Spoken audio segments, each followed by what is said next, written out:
सभी को प्रणाम, सभी को नमस्कार। मैं हूं नवीन पांडे। मुझे देख पा रहे हैं आप यूट्यूब के इस प्लेटफॉर्म हिंदी रनवे पर। मैं इस चैनल के माध्यम से अपने सभी मित्रों का एक बार पुनः सभी का स्वागत, अभिवादन और अभिनंदन करता हूं। मित्रों, ये जो क्लास है आपको पता है कि हिंदी साहित्य के अभ्यास प्रश्नों के लिए आपके लिए लाई जाती है और हम आशा करते हैं कि ये क्लास आपको जो है अवश्य समझ में आएगी और कुछ ना कुछ इससे आपको अवश्य लाभ मिलेगा। आइए हम बिना भूमिका के, बिना देरी किए हुए क्लास की शुरुआत करते हैं। आप देख पा रहे होंगे पूछा जा रहा है आपसे प्रश्न, सीधी भाषा में कबीर एक ऐसी चोट करते हैं कि चोट खाने वाला धूल झाड़कर चल देने के सिवा और कोई रास्ता नहीं पाता। ये कथन किसका, ये आपसे पूछा जा रहा है, बताइए। सीधी भाषा में कबीर एक ऐसी चोट करते हैं कि चोट खाने वाला धूल झाड़कर चल देने के सिवा और कोई रास्ता नहीं पाता। बताइए ये कथन किसका, ये आपसे पूछा जा रहा है। आपके पास चार ऑप्शन है: डॉक्टर आचार्य हजारी प्रसाद द्विवेदी, डॉक्टर बच्चन सिंह, डॉक्टर श्याम सुंदर दास और आचार्य रामचंद्र शुक्ल। बताइए।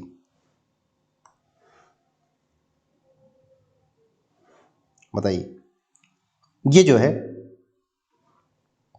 आपसे ये चार ऑप्शन है, आपको बताना ये कथन किसका है कि सीधी भाषा में कबीर एक ऐसी चोट करते हैं कि चोट खाने वाला धूल झाड़कर चल देने के सिवा और कोई रास्ता नहीं पाता। देखिए बात हो रही है कबीर दासी की। कबीर दासी की आपका समय जो बताया गया है वो बताया गया है 1398 से 1518।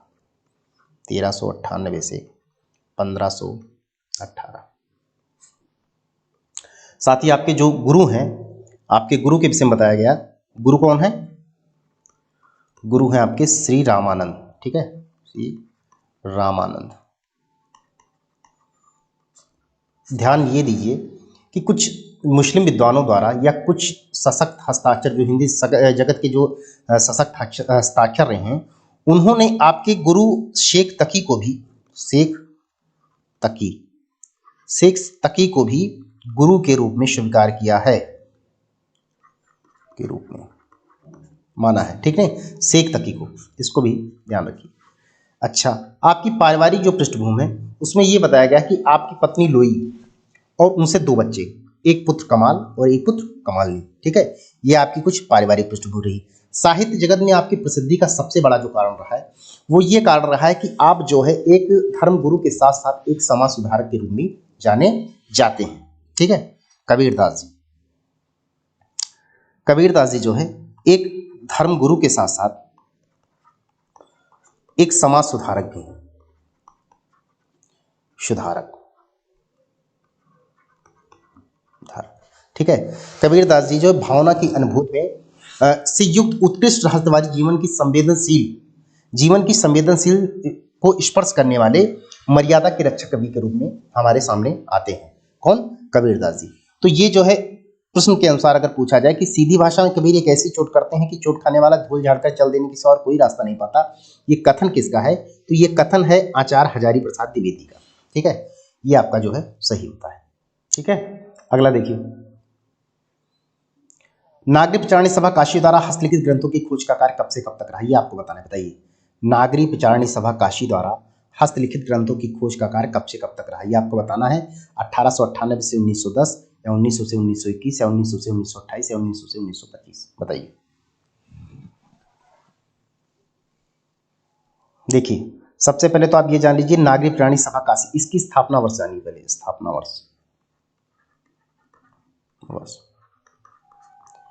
इसकी स्थापना वर्ष हुई है।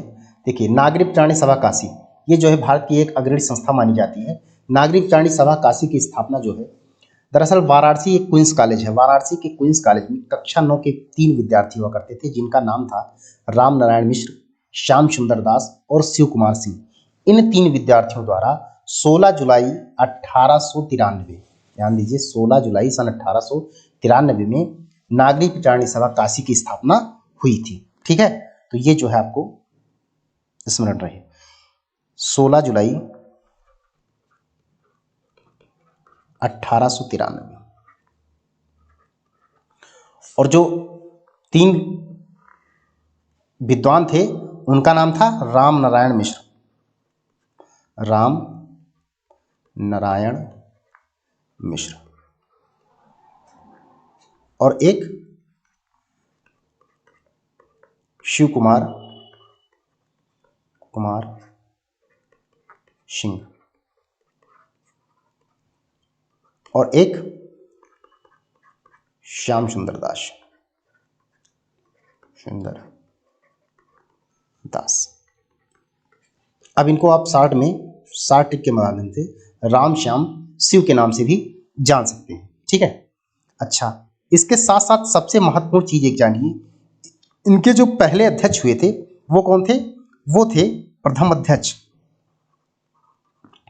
नागरी प्रचारणी सभा काशी। प्रथम अध्यक्ष कौन था? प्रथम अध्यक्ष थे राधा कृष्ण दास को जो है प्रथम अध्यक्ष होने का गौरव प्राप्त है, ठीक है। तो ये जो है आपका क्लियर हुआ। साथ ही ये प्रश्न जो है आपसे पूछा जा रहा है, जो हस्तलिखित ग्रंथों की खोज का कार्य चला वो चला 1900 से 1921 जी, 1900 से 1921, ठीक है। नागरिक प्रचारणी सभा काशी द्वारा हस्तलिखित ग्रंथों की जो खोज का कार्य चला था वो चला था 1900 से 1921। 1896 में दो चीजें यहाँ पे और हुई थी। एक तो नागरिक प्रचारणी, अक्सर आपसे परीक्षाओं में पूछा जाता है, जो नागरिक प्रचारणी पत्रिका का जो प्रकाशन है उसका समय पूछा जाता है, तो वो है 1896 में। 1896 में।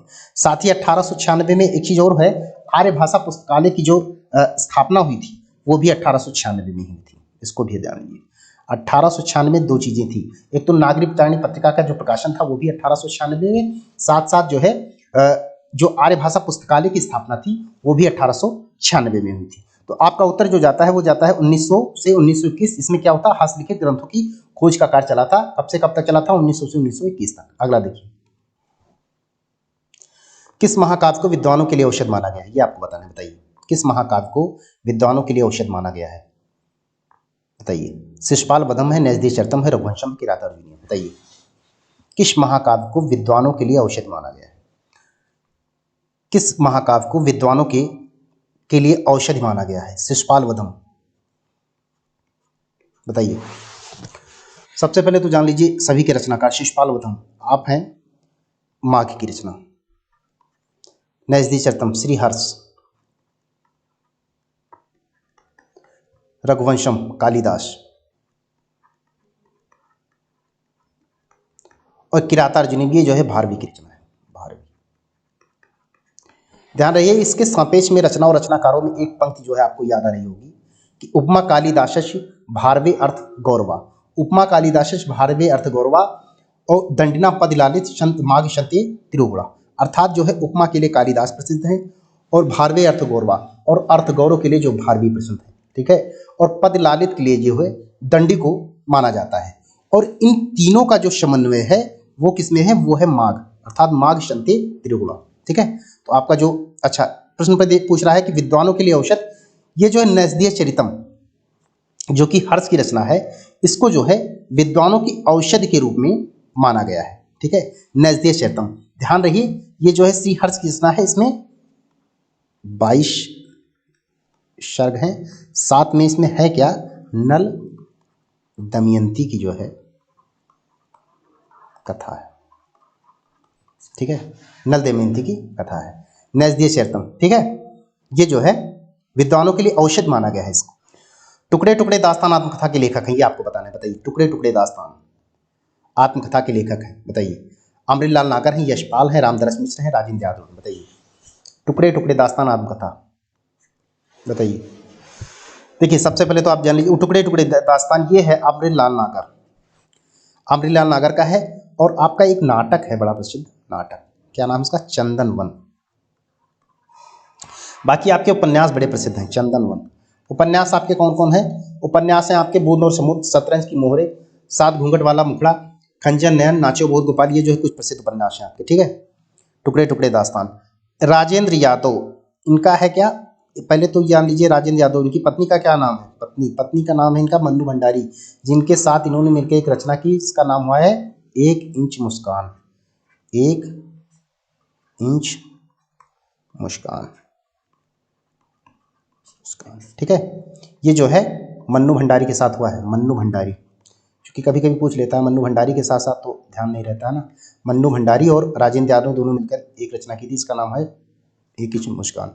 साथ ही इनकी एक रचना और बहुत प्रसिद्ध देखने को मिलती है, जिसका नाम है उखड़े हुए लोग, उखड़े हुए लोग वे लोग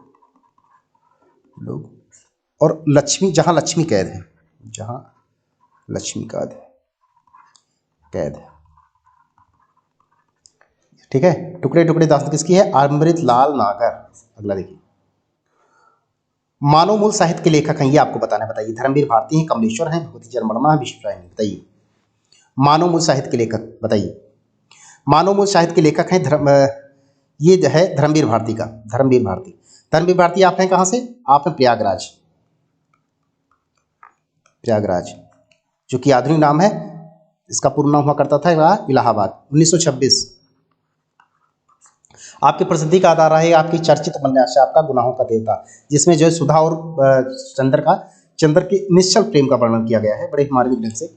और साथ ही साथ एक उपन्यास आपको देखने को मिलता है जिसका नाम है सूरज का सातवां घोड़ा। ठीक है, दो उपन्यास आपके बड़े चर्चित हैं, एक तो गुनाहों का देवता और एक सूरज का सातवां घोड़ा। साथ ही आपकी एक प्रथम कविता भी देखने को मिलती है जिसका नाम है नवंबर की दोपहर। ठीक है, एक प्रथम कविता देखने को मिलती है, प्रथम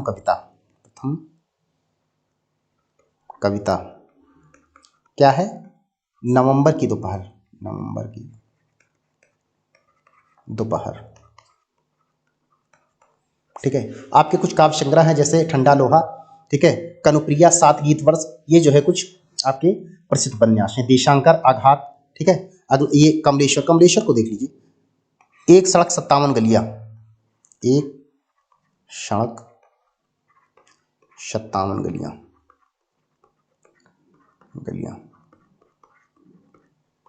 ठीक है। विश्वानी को जानते हैं, तमश, ठीक है। एक कहानी आपकी चर्चित है, कहानी चीफ की दावत, ये सही है आपका, धर्मवीर भारती। ठीक है, अगला देख लीजिए। 3 आंखों वाली मछली नाटक के लेखक हैं, ये आपको बताना है। बताइए, 3 आंखों वाली मछली नाटक के लेखक कौन? बताइए।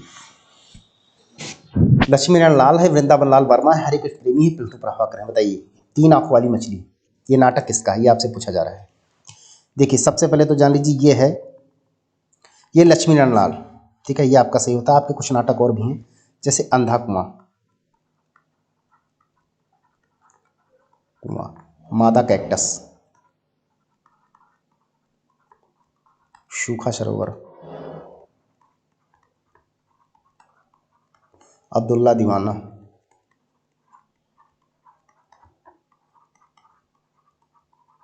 ठीक है, दर्पण, कलंकी, ये जो है कुछ प्रसिद्ध नाटक हैं आपके। और विष्णु प्रभाकर, डॉक्टर, युगे युगे क्रांति,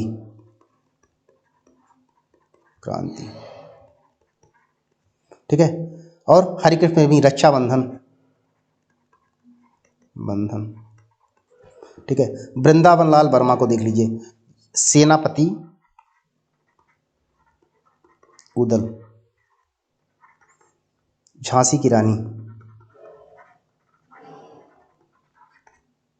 ठीक है। ये जो है कुछ प्रसिद्ध नाटक हैं आपके। लक्ष्मी नारायण लाल, यही जो है सही होता है। 3 आंखों वाली मछली किसका है? लक्ष्मी नारायण लाल। अगला देखिए, कौन सी रचना नंददास की नहीं है? आपको बताना है। बताइए, कौन सी रचना नंददास की नहीं है? जुगलमान चरित, रूप मंजरी, अनेकार्थ मंजरी, मान मंजरी। बताइए, जुगलमान चरित है, रूप मंजरी है, अनेकार्थ मंजरी, मान मंजरी। कौन सी रचना नंददास की नहीं है? ये आपको ध्यान रखना है, नहीं है पूछ रहा है। नंददास की रचना कौन सी नहीं है? बताइए। देखिए, कृष्णदास की जो है जुगलमान चरित, ये जो है ये नंददास की नहीं है। ये किसकी है? ये है कृष्णदास की। यही आपका जो है सही हुआ। बाकी की सभी रचनाएं जो है नंददास की। ठीक है, यही जुगलमान चरित। अगला देख लीजिए। भोजपुरी बोली की उत्पत्ति है, मागधी अपभ्रंश, प्राचीन अपभ्रंश, अर्धमागधी, शौरसेनी। बताइए, भोजपुरी बोली की उत्पत्ति। देखिए, मैं आपको बताता चलूँ, हालांकि मैं भाषा विज्ञान पे एक अलग से क्लास लूँगा, उसमें मैं थोड़ा सा और बेहतर आपको बताने का प्रयास करूँगा, लेकिन फिर भी थोड़ा जान लीजिए इसमें। एक है, देखिए, एक है मागधी अपभ्रंश, मागधी, और एक है अर्धमागधी। मागधी का मतलब हुआ, यहाँ पे जो मागधी का सेंस है वो है बिहार, तो मागधी अपभ्रंश से निकली है बिहारी हिंदी, बिहारी हिंदी। ठीक है, और एक है अर्धमागधी। अर्धमागधी का मतलब आधा मगध। ठीक है, आधा मगध। तो यहां पे इसको सेंस लगाइए आप कि ये जो निकला है, ये निकला है पूर्वी हिंदी से, पूर्वी हिंदी। अच्छा, आप इतना समझ गए होंगे कि मागधी का मतलब मगध यानी कि बिहारी हिंदी मागधी अपभ्रंश से निकली है और अर्धमागधी से निकली है पूर्वी हिंदी। ठीक है, तो अब जो है थोड़ा सा और अच्छे इसको समझिए। बिहारी हिंदी में हमारी 3 बोलियां निकलती हैं। कौन कौन? एक तो है मैथिली, एक है मगही और एक है भोजपुरी। अब आपको थोड़ा क्लियर हो रहा होगा। और पूर्वी हिंदी में जब हम बात करेंगे तो पूर्वी हिंदी में 3 बोलियां हमें निकलती हैं। एक निकली है अवधी और एक निकलेगी बघेली और एक निकलेगी छत्तीसगढ़ी। ठीक है, अवधी, बघेली और छत्तीसगढ़ी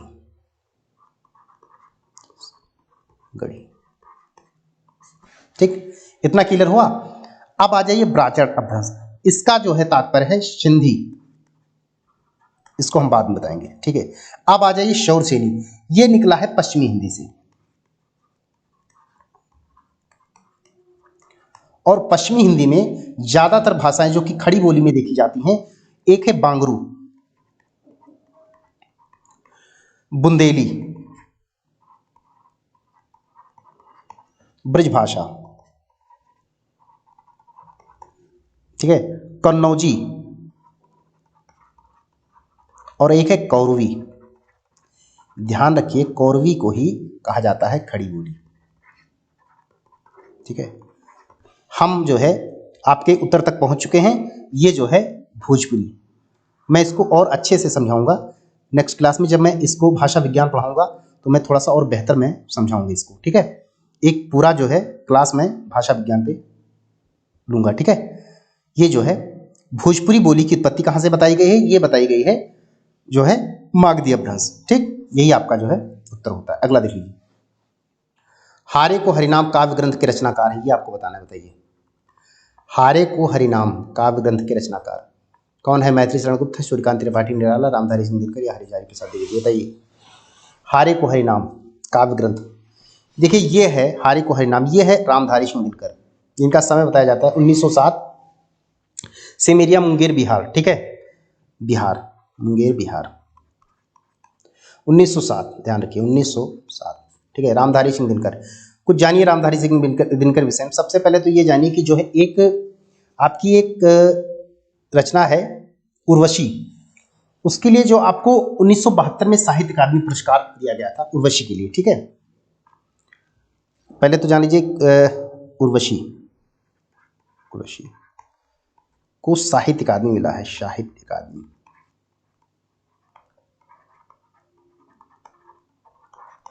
कब मिला है?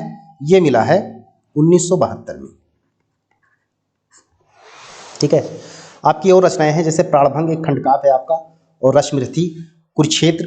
ठीक है, कुरुक्षेत्र आपका 1946 में महाकाव्य है, कुरुक्षेत्र, कुरुक्षेत्र 1946 की रचना है ये। ठीक है, रामधारी सिंह दिनकर। अगला देखिए, हरिशंकर परसाई ने जबलपुर में कौन सी पत्रिका निकाली थी? हरिशंकर परसाई, बताइए। विश्वबंधु, मतवाला, वसुधा, आनंद कादम्बनी। बताइए, हरिशंकर परसाई ने जबलपुर से कौन सी पत्रिका निकाली थी? आपको बताना है। बताइए, देखिए मतवाला, मतवाला तो है सूर्यकांत त्रिपाठी निराला, सूर्यकांत त्रिपाठी निराला, और निराला का ही है मतवाला। ठीक, एक आता है जो है आनंद कादम्बनी, ये किसकी है? ये है 1881। कहाँ से निकलती है? मिर्जापुर से, मिर्जापुर से जो है निकलती थी। मासिक पत्रिका थी ये, मासिक पत्रिका। ठीक है, और है किसकी? ये है बद्री नारायण चौधरी प्रेमधन की, प्रेमधन। ठीक है, बद्री नारायण चौधरी, चौधरी प्रेमघन की, प्रेम। ठीक है, ये किसकी है? आनंद कादम्बनी। ठीक है, बचा कौन? एक है वसुधा, वसुधा, वसुधा, वसुधा जो है ये जबलपुर से निकलती थी, हरिशंकर परसाई। ठीक है, साथ ही ये जान लीजिए ये मासिक पत्रिका थी, वसुधा मासिक पत्रिका। मासिक पत्रिका, ठीक है, मासिक पत्रिका थी। अगला देखिए, हिंदी रीत ग्रंथों की परंपरा चिंतामणि से चली, अतः रीतिकाल का आरंभ उन्हीं से मानना चाहिए, कथन किसका है, बताना है, बताइए। आचार्य रामचंद्र शुक्ल, विश्वनाथ त्रिपाठी, आचार्य हजारी प्रसाद द्विवेदी, डॉक्टर बच्चन सिंह, बताइए। देखिए, मैं आपको बता दूं कि हिंदी रीत ग्रंथों की जो परंपरा चिंतामणि से चली आ रही है, अतः रीतकाल का आरंभ इन्हीं से मानना चाहिए, ये जो है चिल्ला चिल्ला के सिर्फ एक ही व्यक्ति कह रहा था, और जो वो जो है हिंदी जगत के पुरोधा हैं और जिनका नाम हुआ करता है आचार्य रामचंद्र शुक्ल, जिन्होंने रीतिकाल का प्रवर्तक केशवदास जी को ना मान के, केशवदास को ना मान के किसको माना, चिंतामणि त्रिपाठी, चिंतामणि त्रिपाठी, तिकवापुर कानपुर यूपी, तिकवापुर कानपुर यूपी, ठीक है। तो उन्होंने जो है रीतकाल का प्रवर्तक के रूप में किसको स्वीकार किया है, उन्होंने माना है चिंतामणि त्रिपाठी को, ठीक है, ये आपको ध्यान रहे। तो ये जो है जाता है किसको, आचार्य, ये कथन क्या है, आचार्य रामचंद्र शुक्ल का। अगला देख लीजिए, वह इष्ट देव मंदिर की पूज्य सी, वह दीप शिखा से शांत भाव में लीन, यह निराला की किस कविता की पंक्तियां, बताइए। वह इष्ट देव मंदिर की पूज्य सी, वह दीप शिखा सी शांत भाव में लीन, बताइए।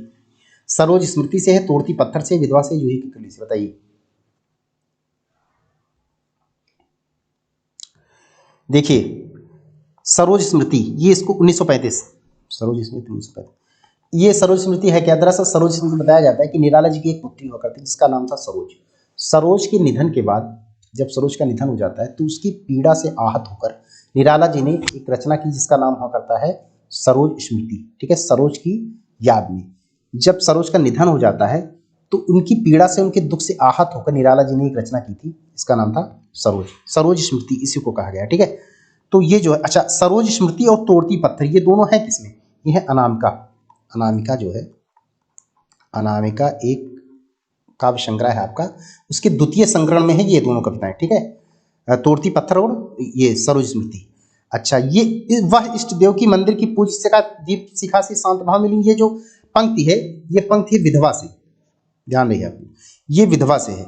जूही की कली, जूही की कली के लिए सबसे प्रसिद्ध बात यह है कि यह जो है निराला जी की पहली कविता होने का गौरव प्राप्त है इसको, जूही की कली, जो कि सर्वमान मच जाता है, ठीक है, जूही की कली, ठीक है। और है किसमें ये है परिमल काव्य संग्रह में, इसको भी ध्यान रखिए, परिमल काव्य संग्रह, परिमल काव्य संग्रह, परिमल काव्य संग्रह में जूही की कली है। और ये जो है इसका समय है 1930 में, 1930 में जो है इसको संग्रह किया गया, ठीक है। तो आपका सही कौन सा, विधवा, विधवा का है ये पंक्ति। अगला देखिए, भोगवाद या भुक्तिवाद का संबंध, ये आपको बताना है, बताइए। शंकुक से है, भट्टलोलट से, भट्टनायक से, अभिनवगुप्त से, बताइए। भोगवाद या भुक्तिवाद का संबंध किससे है, ये आपको बताना है। देखिए, रस निष्पत्ति का क्वेश्चन है ये, रस निष्पत्ति काव्य शास्त्र का प्रश्न है आपसे। देखिए सबसे पहले तो आप जानिए शंकुक, शंकुक के लिए बताया गया अनुमितिवाद, अनुमितिवाद, ठीक है। भट्टलोलट, भट्टलोलट के लिए बताया गया उत्पत्तिवाद, उत्पत्तिवाद। भट्टनायक, इनको बताया गया भुक्तिवाद, ठीक है। अभिनवगुप्त, आपको बताया गया अभिव्यक्तिवाद, व्यक्तिवाद। इसमें और भी थोड़ा सा जान लीजिए, जो साधारणीकरण, साधारणीकरण का जो संबंध दिया गया है वो दिया गया है किसके द्वारा, वो दिया गया है भट्टनायक के द्वारा, ठीक है। भट्टनायक यानी भुक्तिवाद, साधारणीकरण, साधारणीकरण का सिद्धांत,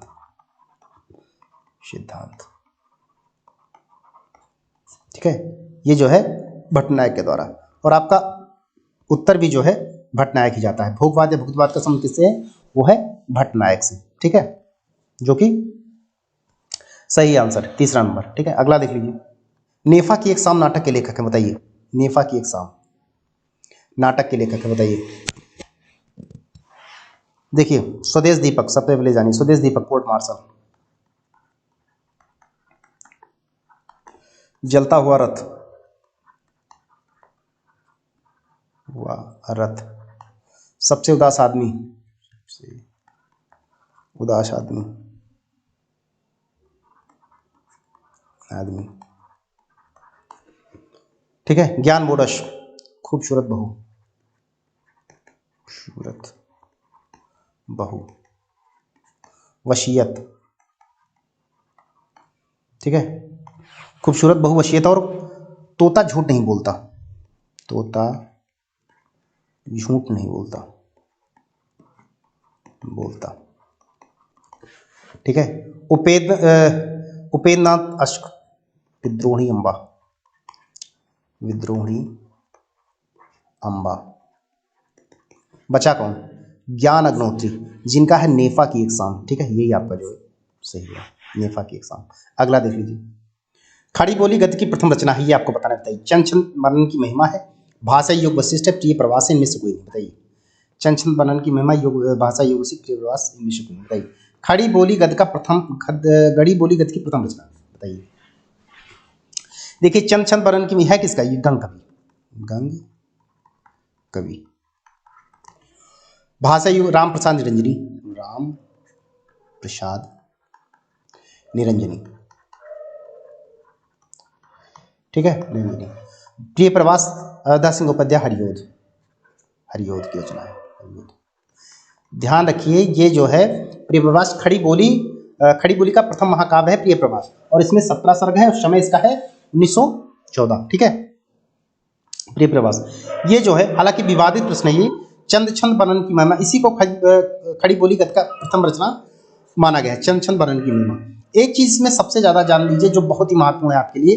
देखिए, एक तो है खड़ी बोली के, दरअसल उस समय खड़ी बोली, इसके जो है एक तो समर्थक कवि हैं, समर्थक, समर्थक में कौन कौन है जान लीजिए, थोड़ा जान लीजिए। और एक है विरोधी,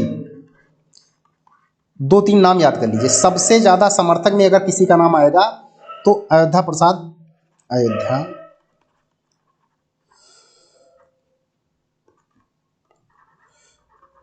खत्री, ठीक है। और इसी के बाद अगर विद्रोह में देखा जाए तो सबसे ज्यादा विद्रोह अगर किसी ने किया तो जगन्नाथ प्रसाद रत्नाकर, नाथ प्रसाद रत्नाकर। इनको ब्रिजभाषा के नाम को सूझता नहीं था, रत्नाकर, ठीक है। एक नाम और लिखिए, भारतेंदु हरिश्चंद्र, हरिश्चंद्र। और एक विरोध में अगर नाम आता है तो उसका है राधाचरण गोस्वामी, राधाचरण गोस्वामी, ठीक है। ये जो है आपके 15 प्रश्न पूरे हुए। हम आशा करते हैं कि आपको जो है प्रश्न समझ में आए होंगे। हम मिलते हैं नेक्स्ट वीडियो, तब तक सभी को प्रणाम, सभी को बहुत बहुत आभार, सभी को नमस्कार।